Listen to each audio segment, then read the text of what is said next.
Jerusalén volvió a estremecerse. Más de 50.000 judíos llenaron el muro de los lamentos para Selijot.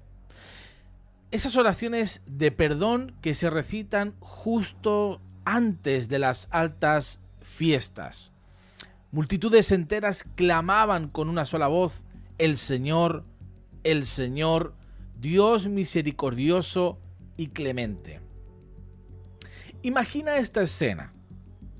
Y no hace falta imaginarla, porque la estás viendo en pantalla.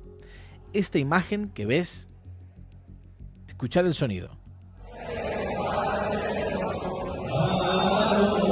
Miles de gargantas en la ciudad eterna, justo al pie del monte del templo,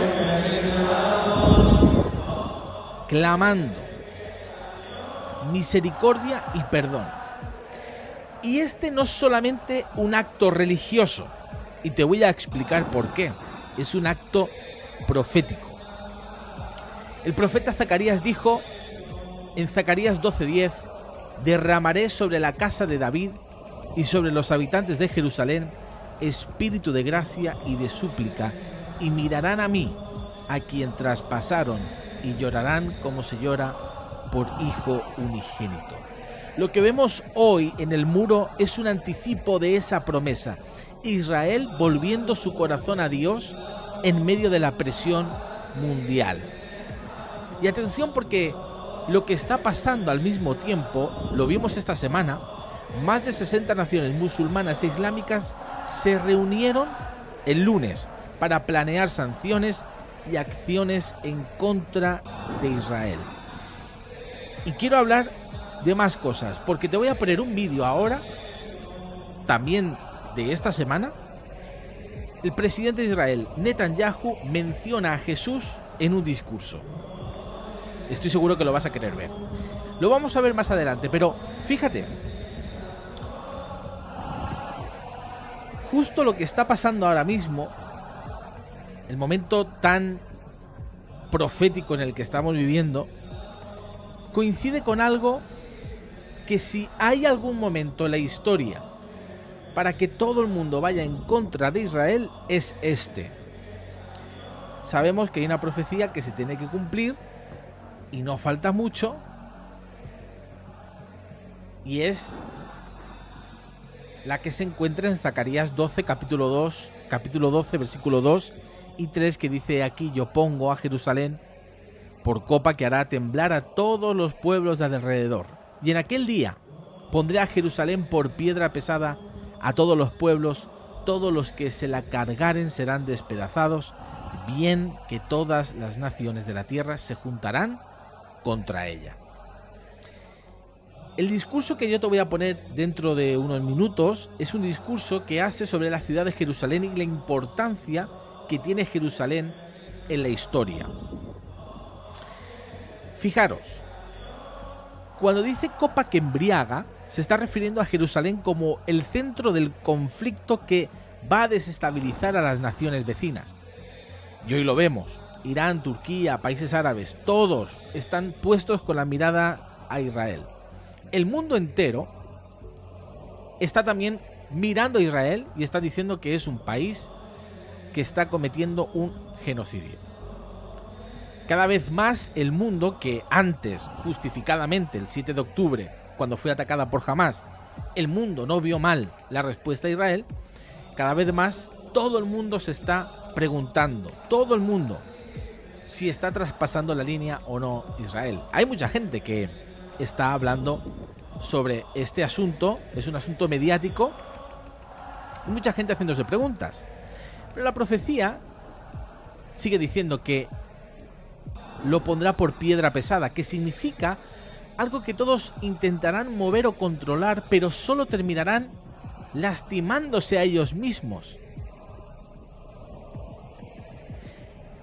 Y luego termina diciendo que todas las naciones, no solamente las de Medio Oriente, sino la presión internacional desde Bruselas, y no voy a mencionar la organización que está detrás, están empujando contra Israel, y lo hemos visto esta semana. Se han impuesto medidas contra Israel jamás antes puestas. Y se está cumpliendo literalmente esta palabra. tenemos que ver algunas cosas más, pero ahora mismo está el mundo entero contra Israel. Faltan algunas cosas por cumplirse, pero si en algún momento de la historia, vuelvo a repetir, si en algún momento de la historia el mundo tendría una razón para ir en contra de Israel, ahora la han encontrado. Estamos ante la profecía de Zacarías. Estamos viendo delante de nuestros ojos cómo se está cumpliendo esto. Bueno, quiero que me pongas en comentarios tu opinión y me gustaría que, reflexionando sobre lo que está pasando, puedas respetuosamente poner en el chat, poner en comentarios lo que tú piensas. También no te olvides de dejar tu me gusta, dale me gusta y comparte para que otros se enteren lo que está pasando ahora mismo en Israel. Estas imágenes que os estoy poniendo son imágenes de anoche. Más de 50.000 judíos clamando y pidiendo perdón a Dios. Esto es una imagen profética, porque esto sucede antes del Rosh Hashanah y antes de... son las dos fiestas más importantes.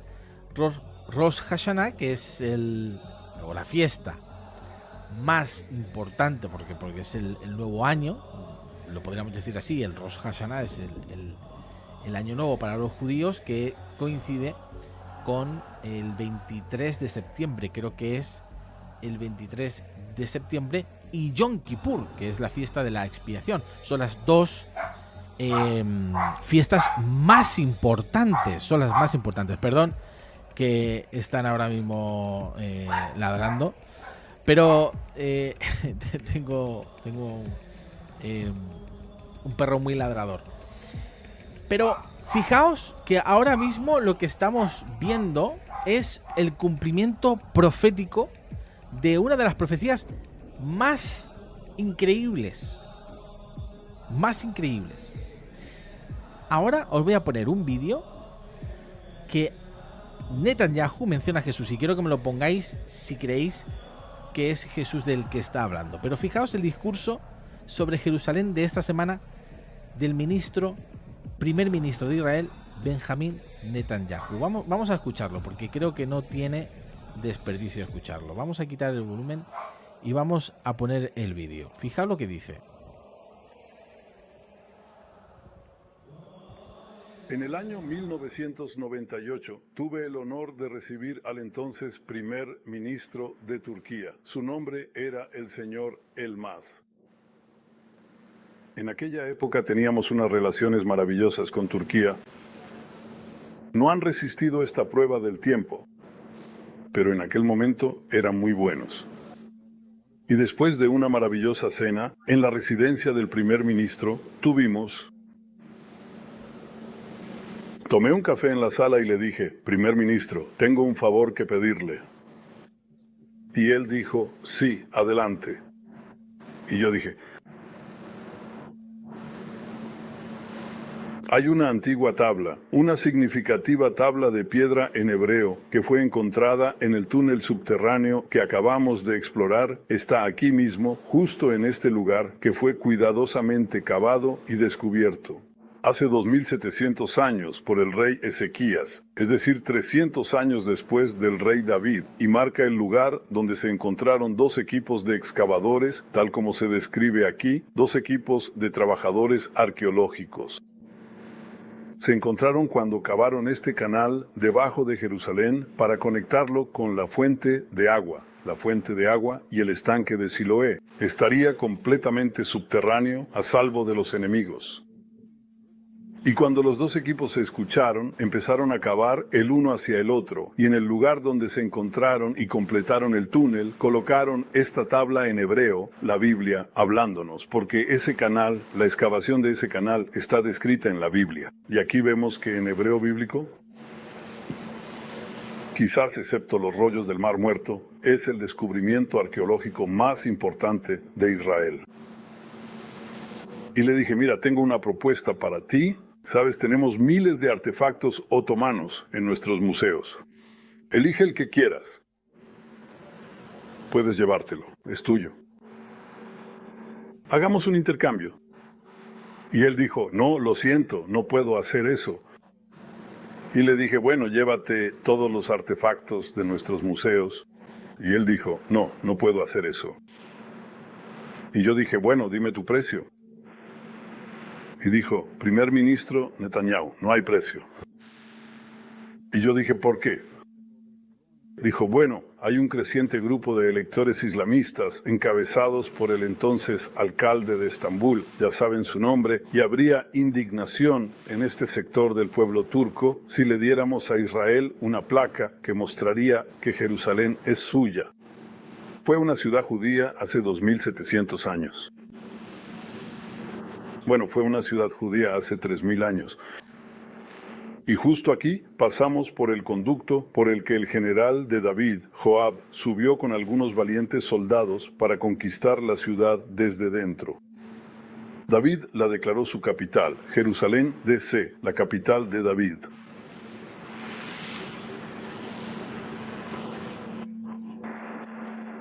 Aquí, justo al lado de estas piedras y sobre estos pavimentos, profetizaron los profetas de Israel, caminaron los reyes de Israel, llegaron los peregrinos y se escribieron algunos de los salmos, profecías y proverbios más poéticos de la historia de la humanidad, inspirando no solo a nuestro pueblo, sino a toda la humanidad. Y esto continuó durante 1000 años hasta la época de los judíos, un rabino judío de Galilea que vino aquí a Jerusalén, el santo de los santos, y vino aquí a esa piscina en Siloé para purificarse, donde también realizó el milagro de ayudar a los ciegos a ver. Y luego subía por el camino hasta este lugar. Todo eso llegó a su fin con la gran rebelión de los judíos contra los romanos en el año 70 después de Cristo. Y cuando pisamos estas piedras, encontrarás un agujero allí, algunos agujeros, porque los judíos se escondieron en los espacios debajo de las piedras. Allí encontramos una espada romana. Los judíos lucharon valientemente. Los romanos fueron absolutamente despiadados y mataron a cientos de miles de judíos, incluidos aquellos que se escondían bajo el camino de los peregrinos. Ahora, 2000 años después, recuperamos nuestra ciudad, recuperamos nuestra independencia, reconstruimos nuestro Estado soberano, construimos un ejército y construimos un país como ningún otro. Pero este país está basado en esos 2000 años de anhelo. El próximo año en Jerusalén,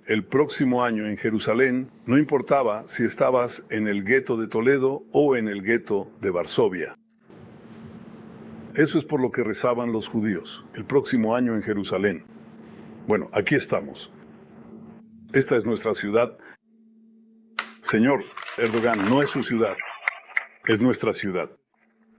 Siempre será nuestra ciudad. No volverá a ser dividida. Y por eso aprecio tanto el liderazgo del presidente Trump también en este ámbito. Cuando declaró a Jerusalén nuestra capital, algo que debería haber sido reconocido por todos los líderes del mundo, pero él lo hizo. Y luego trasladó la embajada estadounidense aquí. Hizo cosas que son tan obvias. Y aún así desafió a todos esos gobiernos, todas esas cancillerías extranjeras, todos esos expertos que decían, no puedes hacer eso. Me llamó antes de hacerlo. Me preguntó, ¿qué piensas? Le dije, bueno, ya sabes, habrá disturbios, habrá derramamiento de sangre. Le dije, no lo creo, pero si los hay, serán dirigidos principalmente contra nosotros. Y estamos definitivamente preparados. Así que simplemente lo hizo. Y hoy le doy la bienvenida al secretario de Estado, Marco Rubio, quien entiende que esto es la base de nuestro patrimonio judeocristiano común. Hoy está siendo desafiado por una fuerza islamista en crecimiento. está siendo desafiado por la unidad de los islamistas con la ultraizquierda. Ambos niegan nuestro patrimonio, ambos niegan nuestra herencia y están presionando a los líderes europeos y a otros que, con una debilidad inaceptable, sugieren que dividamos la sagrada ciudad de Jerusalén. Están sugiriendo que plantemos un Estado palestino comprometido con nuestra destrucción justo aquí. Y decimos que cualquier acción unilateral puede ser respondida con una acción unilateral. Esta es nuestra ciudad. Es para siempre nuestra ciudad. Nunca volverá a ser dividida y no habrá un Estado palestino. Con ese breve anuncio, quiero agradecer a los donantes, a los excavadores, a las personas que han dedicado gran parte de sus vidas a este increíble fundamento de nuestra civilización y del pueblo judío. Te lo mereces, David Aleph, realmente mereces la gratitud eterna de todos los judíos, cristianos y de hombres y mujeres libres por igual, por tu invaluable contribución. Gracias. Gracias a todos. Acabamos de escuchar al primer ministro Benjamín Fijaos, Netanyahu. hay algo en todo este discurso de Netanyahu que es importante, ¿ok? Es importante que entendamos. ¿Por qué es importante? Porque Jerusalén está tomando una importancia, una relevancia mucho mayor. Todo el mundo quiere Jerusalén, desde siempre lo han querido.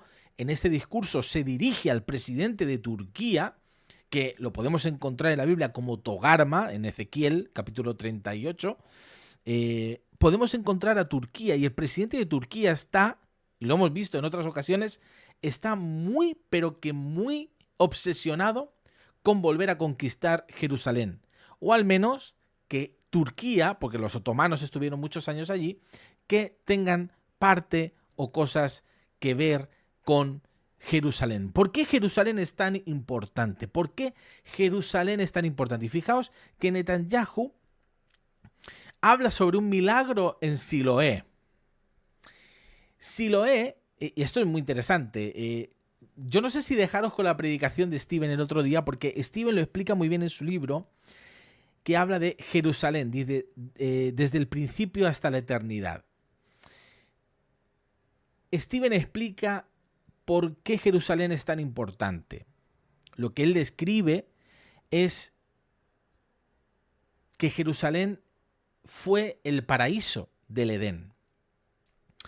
Aunque geográficamente no concuerda con los ríos que pasaron por allí, él lo explica muy bien, porque esos ríos se secaron, y luego habla de que Jerusalén fue el epicentro de todo y por qué todo empezó en Jerusalén, en el Edén, y por qué todo terminará en Jerusalén.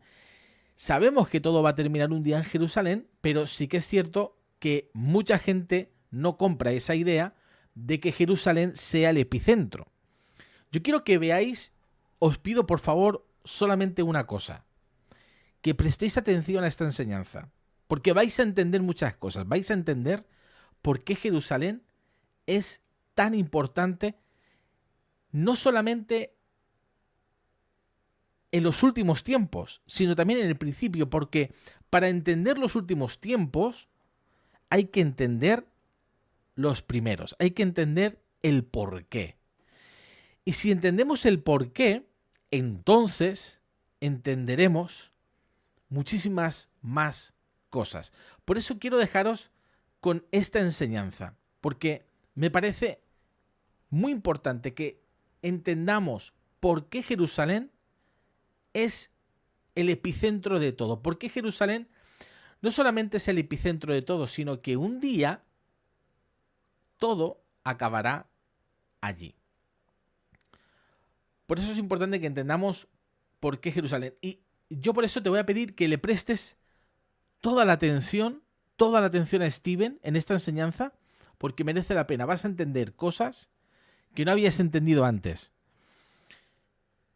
Presta toda tu atención. Si ya tienes el libro, seguramente esto no te sorprenda. Pero, ¿por qué Jerusalén es tan importante? Ponme tu opinión en los comentarios del vídeo. ponme por qué piensas que Jerusalén es tan importante.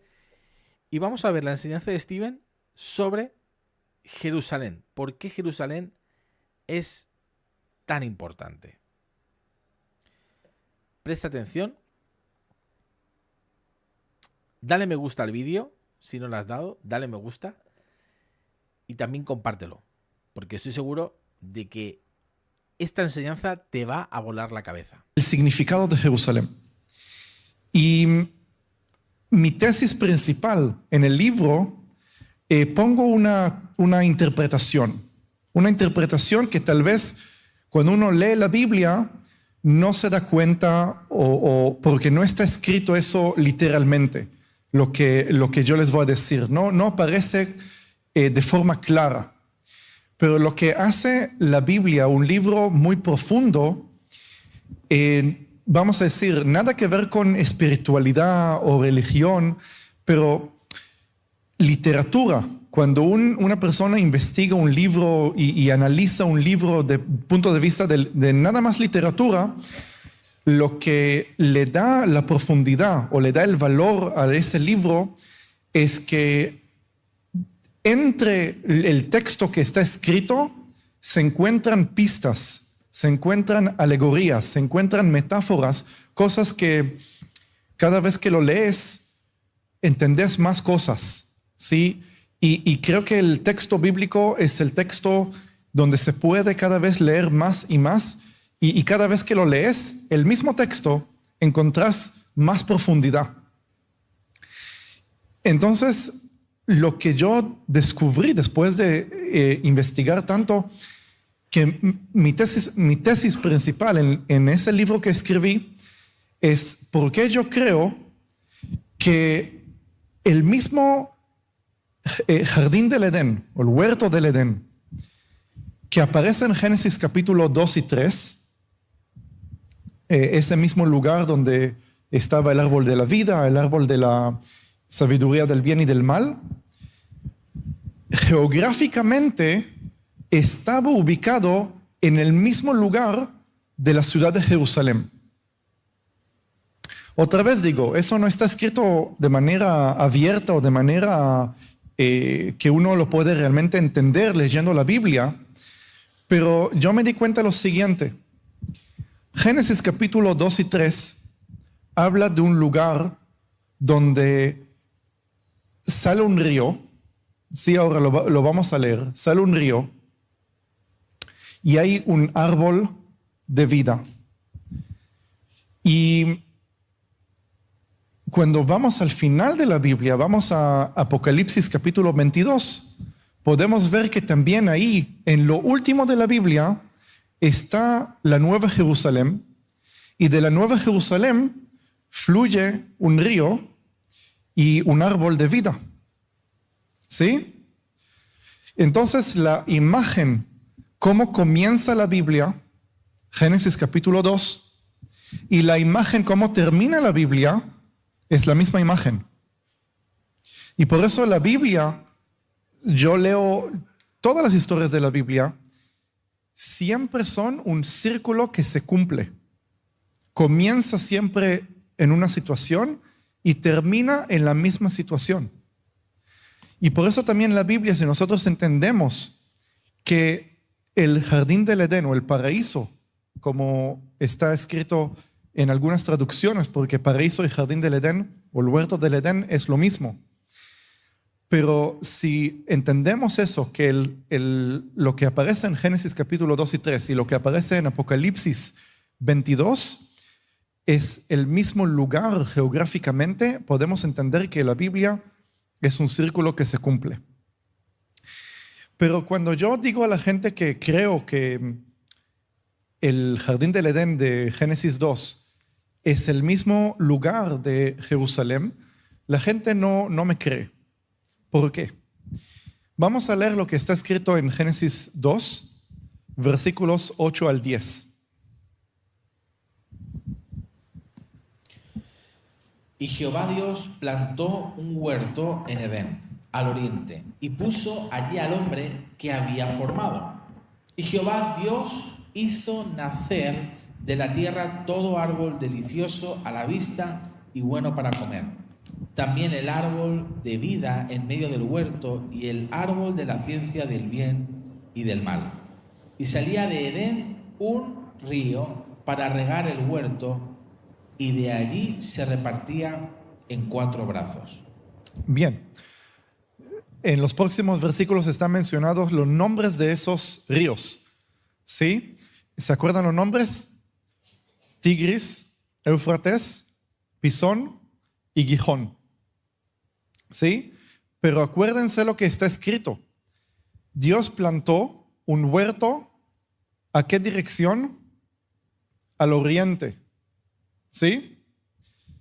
Del Edén, porque muchos piensan que el nombre del huerto es Edén, pero la Biblia no dice eso. La Biblia dice que había un lugar llamado Edén antes del huerto, y Dios plantó un huerto en el Edén al oriente. Quiere decir que el huerto y el Edén no es lo mismo. Yo me imagino que el Edén es la casa de Dios, y una casa tiene un patio. Entonces Dios plantó un huerto en su patio que está al oriente de su casa. ¿Y qué está escrito? Que desde el Edén, no desde el huerto, sino desde el Edén, sale un río. ¿Y cuál es el propósito de ese río? Regar, digo bien la palabra, regar el huerto que está al oriente. Hasta acá está claro, ¿no? Ok. Entonces, los nombres de los ríos. Tigris, Éufrates, Pisón y Gijón. Ahora, el Pisón y el Gijón, nadie sabe qué ríos son, porque esos nombres no aparecen en ninguna parte de la geografía. Hay teorías. ¿Qué ríos podrían ser? Algunos dicen el Nilo o el Gangas en la India o cualquier otro río que podría ser. Pero no sabemos. En cambio, los primeros 2 ríos, que es el Tigris y el Éufrates, sí sabemos dónde están. Porque toda la historia casi todas las civilizaciones humanas se desarrollaron en el Tigris y el Éufrates. Ahora, ¿dónde están el Tigris y el Éufrates? Comienzan en lo que hoy es Turquía y van bajando por Siria y por Irak. La mayoría de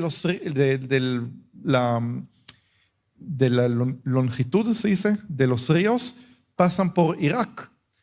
Y por eso cuando yo pregunto a la gente que investigó, que sabe, ¿dónde está ubicado el jardín del Edén?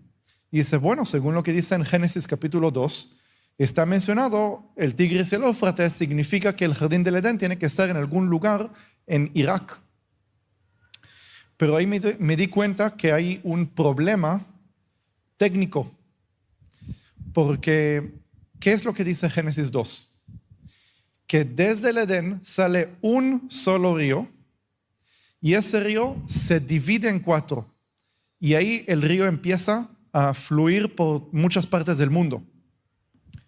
Pero si nosotros vemos los ríos que están en Irak, el Tigris y el Éufrates, vemos que la fuente del Tigris y la fuente del Éufrates son diferentes, y hay cientos de kilómetros que separan entre la fuente del Tigris y la fuente del Éufrates, y los 2 ríos van fluyendo hasta que se encuentran en algún lugar cerca del Golfo Persa. Pero eso contradice lo que está escrito en Génesis 2. Otra vez repito, Génesis 2, un solo río de una sola fuente, y de ahí salen los ríos y se dividen. Pero el Tigris y el Éufrates que nosotros conocemos en Irak, la dirección es opuesta a lo que dice la Biblia. ¿Entienden la contradicción? Y por eso no puede ser que el Tigris y el Éufrates que conocemos hoy son los mismos que aparecen en Génesis capítulo 2. Quiere decir que tenemos que buscar el jardín del Edén en otro lugar. Yo creo que es Jerusalén. Pero la gente que conoce Israel, no sé si cuántos de ustedes alguna vez visitaron Israel. 4 personas. El que visita Israel sabe que Israel es una zona bastante seca. No desértica, porque el norte, vamos a decir, desde la mitad de Israel hacia el norte, es muy parecida a España. Casi todos los españoles que visitan Israel, ¿cierto? Dicen los paisajes, los panoramas, las montañas, la vegetación, todo es igual como España. Pero la diferencia es que en Israel no hay ríos. Pero ¿cómo no hay ríos? Si la Biblia menciona el Jordán, pero el que visita el Jordán se va a dar cuenta que no es realmente un río.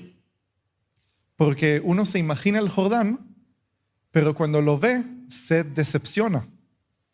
Porque el Jordán es muy pequeño, no corre ahí suficiente agua. ¿Se acuerdan como que Naamán el sirio, qué es lo que dijo? Eliseo le dice, bautízate 7 veces en el Jordán. Y ahí se acerca a Naamán y dice, ¿qué? ¿Esto?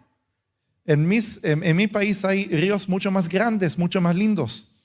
Porque el Jordán no es un río como ustedes se imaginan. Es algo muy pequeño, algo muy sencillo. Y otra vez, si yo digo que el Jardín del Edén está en Jerusalén, entonces la pregunta que me hacen, ok, ¿dónde está ese río? Que está mencionado en Génesis 2, ¿dónde está ese río?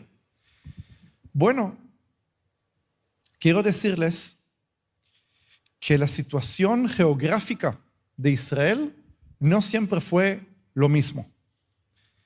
La misma Biblia menciona de que en el pasado la geografía de Israel era diferente. ¿Se puede poner la imagen, por favor? Ahí está. Podemos ver una pintura de la ciudad de Jerusalén en los días de Jesús. Eso es Jerusalén de hace 2000 años. Si íbamos a ver una imagen de hoy, íbamos a ver que todo está lleno de casas, todo está poblado. Pero esto es de hace 2000 años, se puede ver las murallas de la ciudad y se puede ver ahí está, un rectángulo blanco. Sí, ese rectángulo blanco es la explanada del templo, porque ahí en el centro, no sé si se alcanza a ver, hay un edificio y ese es el templo que conoció Jesús. Y ahí es donde entró. Ahora, estamos mirando desde el occidente hacia el oriente, ¿sí? Desde el oeste hacia el este. Entonces, al este de la ciudad se puede ver colinas que son verdes. Ese es el Monte de los Olivos, ¿sí? Ahí es donde Jesús, Yeshua en hebreo, ascendió hacia el cielo. Y ahí, sobre ese monte, también va a descender cuando vuelva por segunda vez.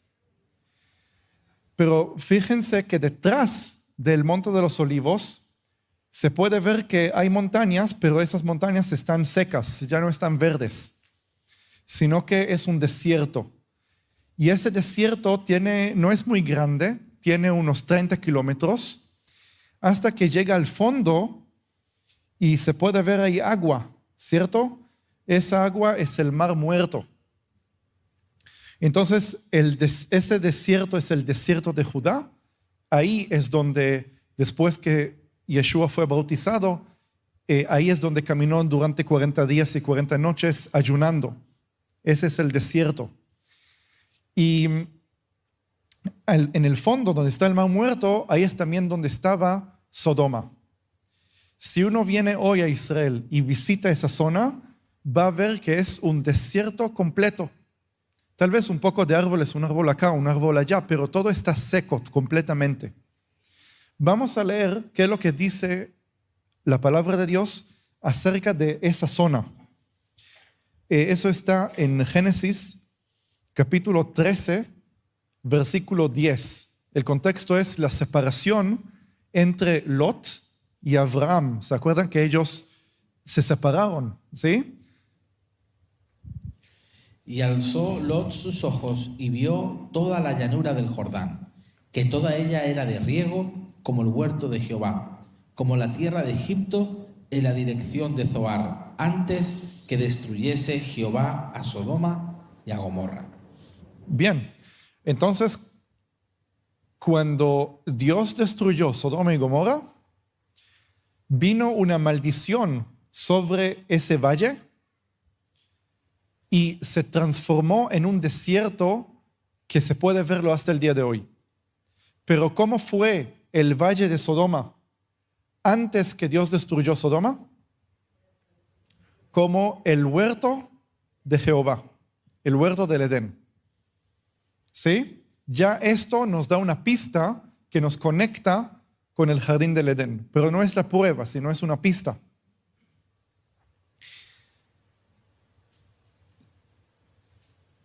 Ahora, ok, entonces sigo preguntando, ¿dónde está ese río? Todos los profetas, Isaías, Jeremías, Ezequiel, Sofonías, Joel, hasta el último profeta de la Biblia que es Juan, donde, Apocalipsis, todos ellos mencionan un evento que va a suceder en la segunda venida. Ese evento, una de las cosas que van a pasar es que desde la casa de Dios, ¿sí? La imagen, por favor. Desde la casa de Dios va a fluir un río que va a descender hacia la dirección del Mar Muerto. Vamos a leer lo que dice, por ejemplo, Joel en capítulo 3, versículo 18.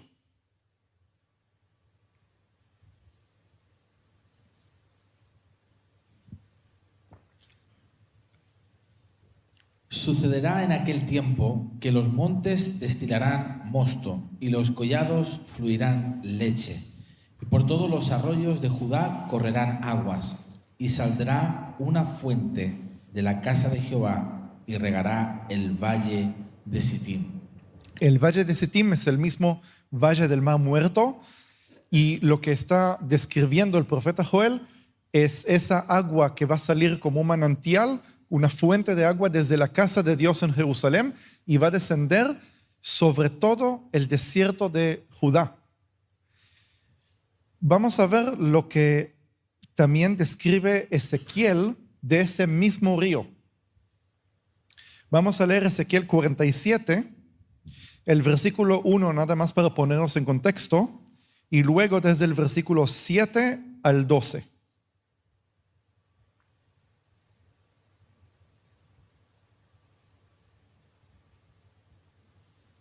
Me hizo volver luego a la entrada de la casa, y he aquí aguas que salían de debajo del umbral de la casa hacia el oriente, porque la fachada de la casa estaba al oriente, y las aguas descendían de debajo hacia el lado derecho de la casa al sur del altar.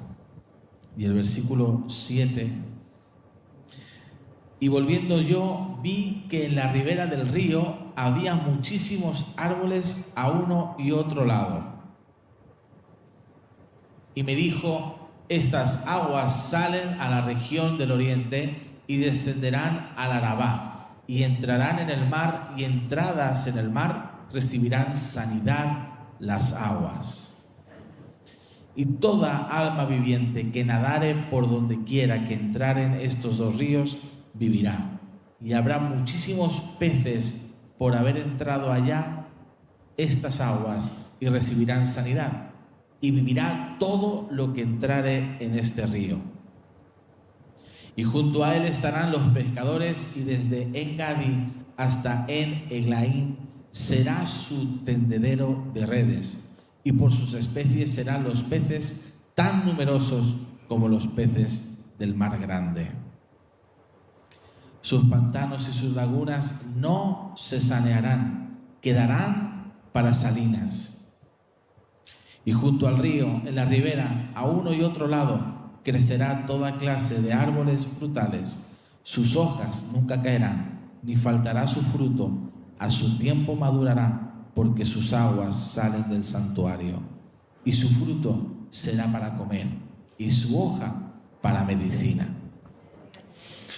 Imagínense, a ver si otra vez la imagen de Jerusalén, lo que describe Ezequiel, que va a salir un río desde la casa de Dios.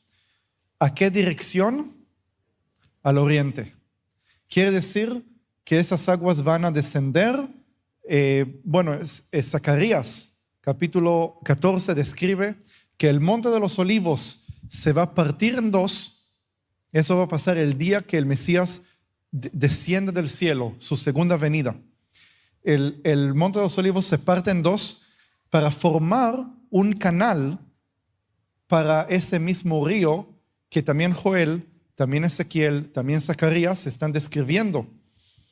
Y esas aguas van a descender, pero no solamente en un solo canal, sino esas aguas van a pasar por todo el desierto. ¿Y qué va a pasar?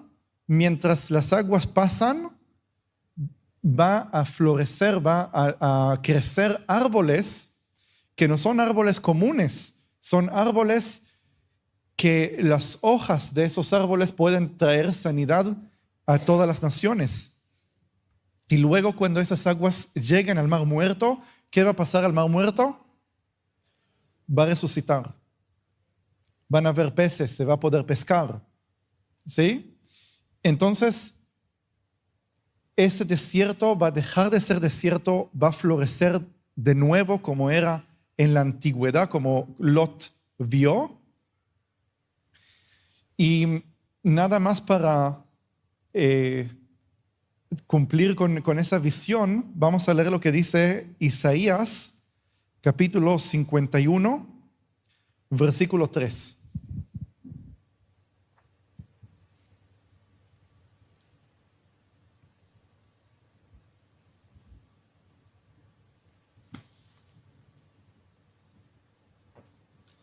Ciertamente consolará a Jehová a Sión, y consolará todas sus soledades, y cambiará su desierto en paraíso, y su soledad en huerto de Jehová. Se hallará en ella alegría y gozo, alabanza y voces de canto. Así que, ¿a qué va a convertir Dios el desierto de Judá? En el paraíso. Lo dice literalmente. Pero, entonces, ¿dónde está ese río que aparece en Génesis capítulo 2? Va a aparecer en el futuro. No está actualmente ahora en Jerusalén, pero en la Biblia nos dice que va a aparecer en el futuro en la segunda venida del Señor. Ahora, ¿por qué explico todo esto? Imagínense que ya desde el comienzo, Génesis capítulo 2, se puede ver que el jardín del Edén es un lugar terrenal, un lugar físico, ríos, árboles. Dios agarró tierra de la tierra, se dice polvo de la tierra, ¿no? Polvo de la tierra, hizo el hombre. Quiere decir que se trata de un lugar físico terrenal. Pero cuando vamos, todo a lo largo del Antiguo Testamento, el jardín del Edén no aparece más, no está mencionado más. Era un lugar nada más ahí en el comienzo, donde el hombre fue echado y no dice más dónde están los querubines que están guardando la entrada.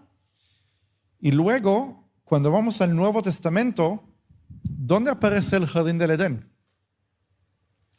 Segunda de Corintios, Pablo dice que fue a visitar el paraíso. ¿Y dónde está el paraíso? En el tercer cielo. ¿Sí? Me imagino yo que yo siempre, desde niño, cada vez que me dijeron paraíso, me imagino un lugar en el cielo. ¿Ustedes también? Y es verdad, el Nuevo Testamento habla de un lugar en el cielo. Y mi pregunta es, ¿cómo llegó el paraíso que está escrito en Génesis capítulo 2, un lugar terrenal? ¿Cómo llegó al cielo? ¿Por qué el paraíso está en el cielo? Bueno, tengo una teoría. Una teoría es una interpretación y claro, eso no está escrito claramente en la Biblia y les doy a ustedes para que investiguen, que lo piensen, que tal vez lleguen a la misma conclusión mía o tal vez no.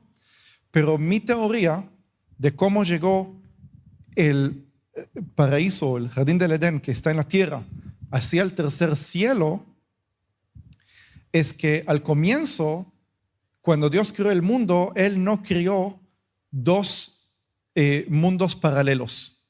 Él no creó la tierra y los cielos en el sentido espiritual, sino que cuando Dios creó el mundo, Él creó el mundo físico y el mundo espiritual a la vez. Pero lo que pasó cuando Adán y Eva cayeron en el pecado, está escrito que todo el universo se corrompió. Y lo que yo me imagino que pasó, eso es lo que la Biblia nos da pistas a lo largo de la Biblia, que por causa del pecado, el mundo espiritual se desconectó del mundo físico y empezó a elevar hacia el cielo. Y por eso el jardín del Edén, que aparece en Génesis capítulo 2 y 3, se empezó a desconectar y ya no está el jardín del Edén en la tierra, sino ya está en el cielo. Y si entendemos que el mismo jardín del Edén estaba ubicado geográficamente también en Jerusalén, ahora podemos entender por qué está la Jerusalén terrenal y la Jerusalén celestial. Ahora, ya hay un manantial físico, literal, en Jerusalén, que de casualidad, ¿se acuerdan cómo se llaman los 4 ríos del Edén? Tigris, Éufrates, Pisón y Gijón. ¿Sí? De casualidad, cuando uno lee más adelante en la Biblia, cuando el rey David estaba por morirse, él nombró a Salomón como rey y pidió que Natán, el profeta, y Sadoc, el sumo sacerdote, lo lleven a Salomón para ungirlo como rey en un manantial en Jerusalén que se llama Gijón. ¿Alguna vez leyeron esa parte? Quiere decir que en Jerusalén hay un manantial llamado Gijón, que de casualidad es el nombre de uno de los 4 ríos del Edén. ¿Sí? Ahora, muchos años más tarde, se hizo un estanque en Jerusalén que se llama el estanque de Siloé. ¿Escucharon hablar del estanque de Siloé? ¿Se acuerdan que Yeshua, Jesús, bueno, yo digo Yeshua que es en hebreo, se encontró con un ciego y lo curó al ciego cuando escupió, hizo barro, le puso en los ojos? ¿Y qué le dijo? Anda, lávate los ojos en el estanque de Siloé. Vamos a leer nada más ese versículo que está en Juan, capítulo 9, versículo 7.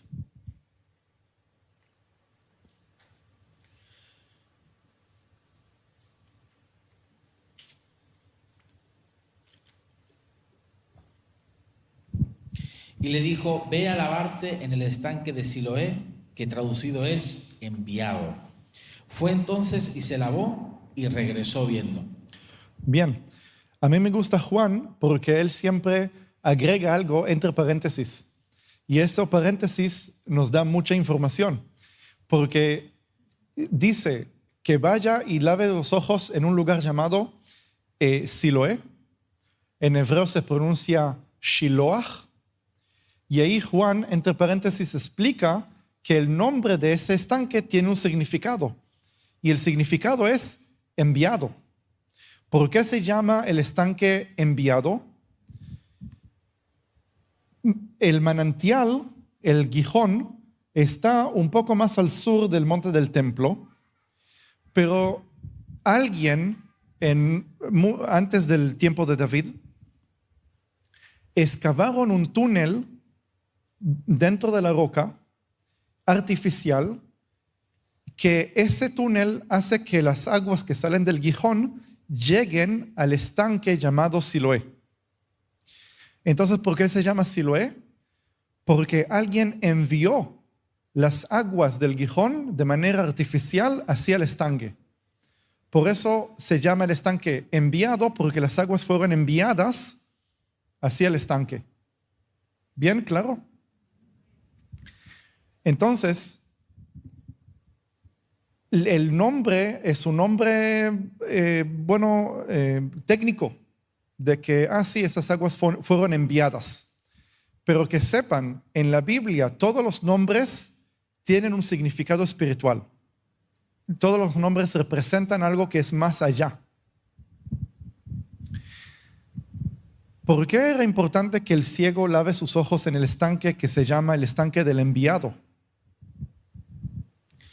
Porque yo creo que lo que la Biblia nos está diciendo es que Jesús, Yeshua, de la misma manera que desde la casa de Dios sale aguas, que con esas aguas se puede lavar los ojos y abrir los ojos de los ciegos, también el Padre envía a su enviado, que es el Cristo, para lavar nuestros ojos, para que podamos abrir los ojos y ver.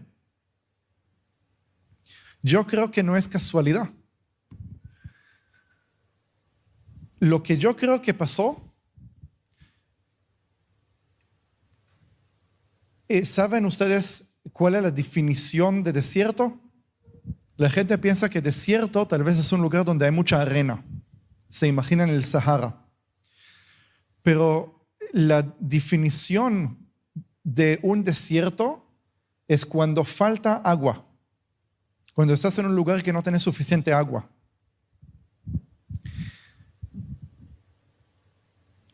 ¿Qué es lo que pasó cuando Adán y Eva caen en pecado?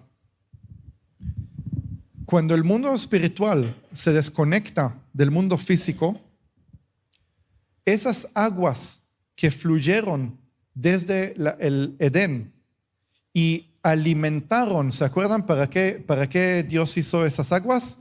Para regar el huerto. Quiere decir que el huerto fue alimentado de esas aguas.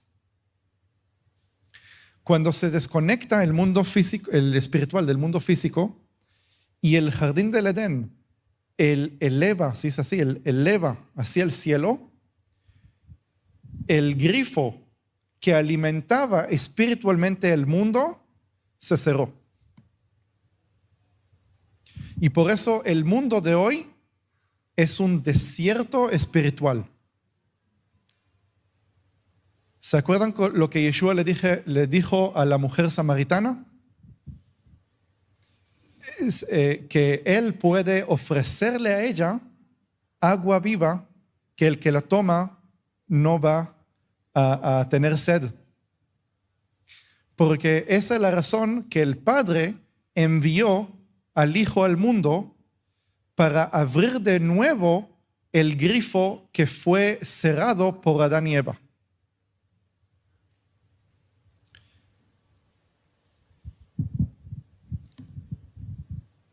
Así que imagínense la realidad que nosotros vivimos, que el mundo es un desierto, pero Dios nos dio el Espíritu Santo, que ese Espíritu Santo fue instalado dentro de nosotros para ser un manantial que brota agua viva desde el momento que nacimos de nuevo. Así que nosotros somos un oasis en este desierto que se llama mundo. Vamos a leer lo que dice Isaías capítulo 12, versículos 1 al 3.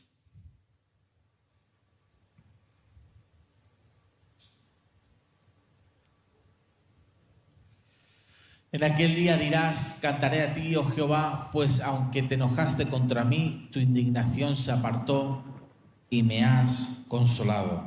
He aquí, Dios es salvación mía. Me aseguraré y no temeré, porque mi fortaleza y mi canción es Jehová, quien ha sido salvación para mí.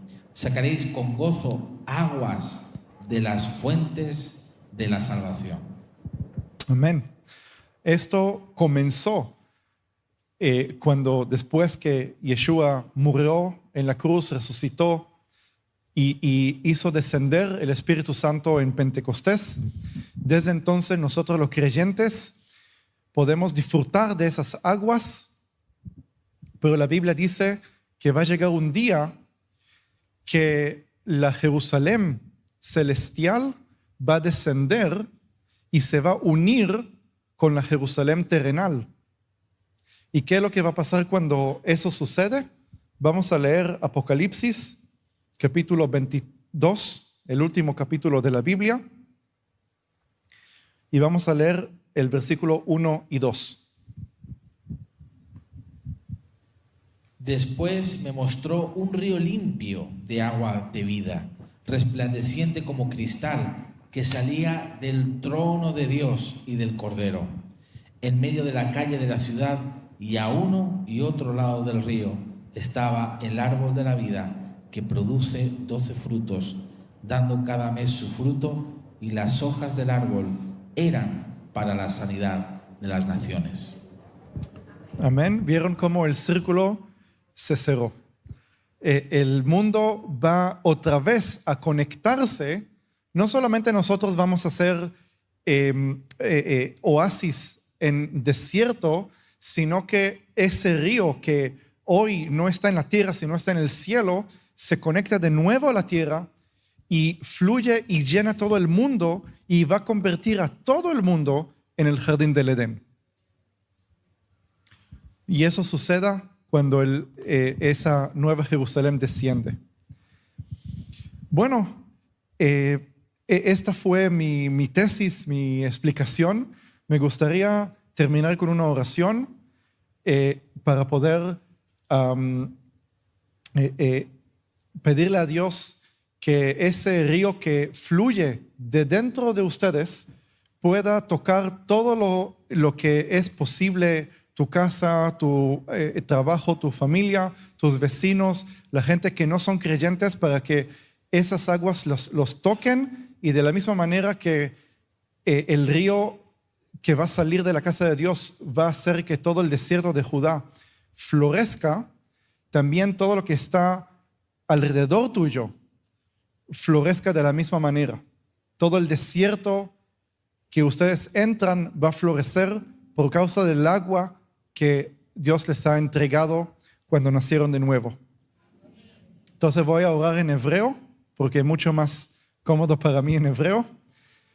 así que, אבא שבשמיים, תודה לך על היום הזה, תודה לך על האנשים האלה, תודה לך על שנתת להם מים חיים.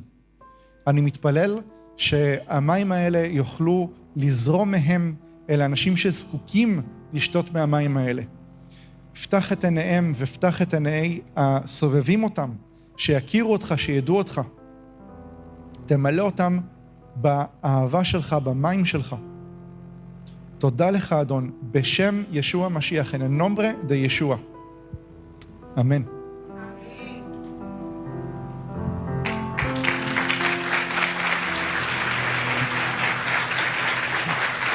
Hemos escuchado una gran explicación de por qué Jerusalén es el centro, es el epicentro de lo que tiene que pasar. No solamente ahora, sino en el futuro. Sabemos lo que ha pasado, sabemos lo que está pasando, pero también sabemos lo que tiene que pasar. Yo no sé qué os ha parecido a vosotros, dejadmelo en el chat, en comentarios, qué os ha parecido, pero a mí me parece algo increíblemente revelador A mí me parece revelador lo que hemos escuchado por parte de Steven. Por cierto, si os ha gustado, os voy a pedir que le deis me gusta, darle me gusta, porque creo que ha sido algo tremendo. Así que darle me gusta.